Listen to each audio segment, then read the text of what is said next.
যখন আপনি মায়ের নামে দান করবেন তখন কবরের শাস্তি বন্ধ হয়ে যাবে। ওটা ভিন্ন ধরনের ইবাদত। এত শক্তিশালী পাওয়ারফুল ইবাদত দুনিয়াতে নেই। একটা কথা চট করে মনে পড়লো, মনে রাখবেন, যে আমার কাছে সাহায্য চায় তখনই আমার মনে হয় যে ও টাকা নিয়ে যে কি করবে, খাইয়ে নেবে না কি কাজে লাগাবে কিনা, এটা একটা মনে বলে। এভাবে হয়ে আসছে। এইটা পরে মনে রাখবেন, দান হলো সবচেয়ে শক্তিশালী ইবাদত।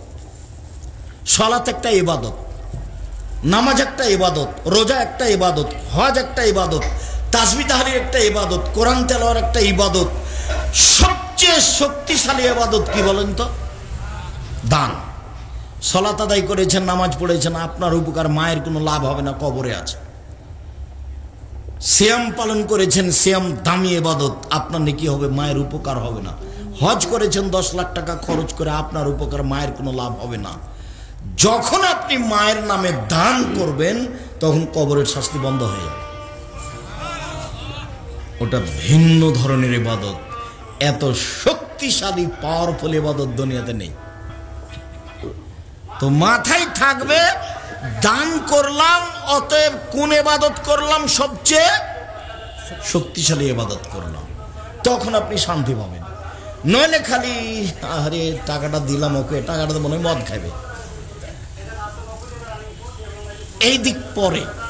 আগে মাথায় রাখতে হবে যে দান ইবাদতের জগতে শক্তিশালী দান। হ্যাঁ, আপনি ভালো জায়গায় দেন, না হলে অসহায় মহিলাকে দেন, যেই মহিলা দিন রাত আপনাদের বদনাম করে।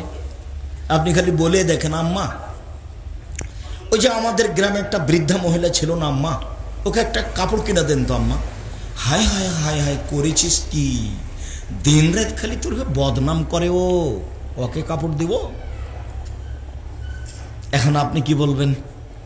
আম্মা, চাঁপাইনবাবগঞ্জের ভাষাতে একটা কথা আছে, শত্রুকে বড় পিঠে বসতে দিতে হয়, শত্রুকে ভালো চেয়ারটা বসতে দিতে হয়, শত্রুকে ভালো জায়গাটা বসতে দিতে হয়। অতএব ওই গ্রাম্য চাচি আমাদের বদনাম করে, করুক, আপনি আগামীকাল সন্ধ্যা হতে হতে একটা কাপড় দিবেন তাকে। দানের সবচেয়ে ভালো পথ পানির ব্যবস্থা, দানের সবচেয়ে ভালো পথ কাপড়ের ব্যবস্থা করা। তখন ঘুরতে ঘুরতে চলে এসেছে দানের বড় পথ হলো মারা যাওয়ার সাথে সাথে গরু জবাই করে দাও, গ্রামবাসীকে খাওয়িয়ে দাও। আর যত লোক এসেছে তাকে মিষ্টি খাওয়াও, মিষ্টি ভাত যা রান্না করেছেন তা ডেনে ফেলে দিব, কুকুরে খাবে।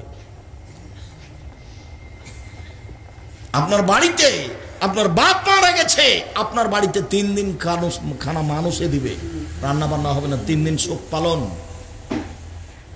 সেখানে আপনি এত রান্না করলেন মানে ওগুলো ড্রেনে ফেলে দেন, কুকুরে খাবে। আমি আব্দুর রাজ্জাক বিন ইউসুফ, আপনাকে হিসাব করে আমাকে কথা বলা লাগে না। আমার জীবনে আমি কোনোদিন পরিস্থিতি বিবেচনা করে কথা বলিনি, কি হবে সেটা পরে। জাতির সামনে দাঁড়াই না কোনোদিন জাতিকে ফাঁকি দেওয়ার জন্য। জাতির সামনে এমনভাবে দাঁড়াই যেটুকু জাতির সামনে বলে যাব ওইটুকু আর গায়ে যেন দাগ কেটে লেগে থাকে।